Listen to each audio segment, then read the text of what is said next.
we're going to be using today is a real easy to use material called Poracast. It's by the Sinar company. This is a 64-ounce kit.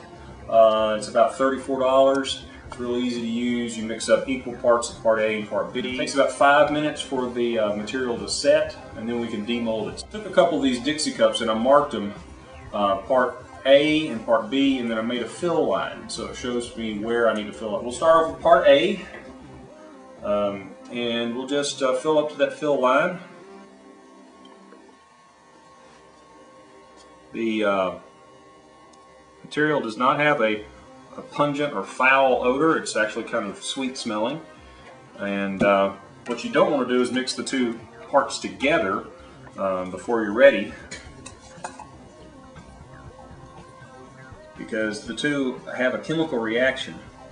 One's the resin, the other's a curative. And what you want to do is try to avoid as many bubbles as you can. And so what I usually wind up doing is I take my mix bowl, take the two parts, and pour them together. I'm giving it a pretty good stir. You don't want to dilly-dally at this stage too long, because what will happen is it'll start to heat up and it'll start to cure. So at this point, we start pouring it into our mold. We need to burp it.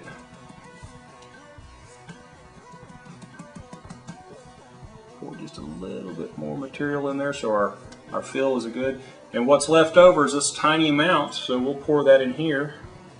We'll set our timer for about 5 minutes, and we'll watch this one.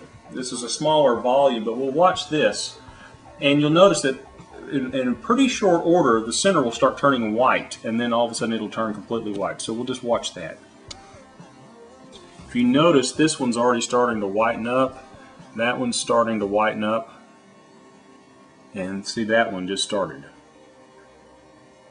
It's been about 5 minutes. The mold itself is pretty cool. So we just take it and pull it out, and there's our part.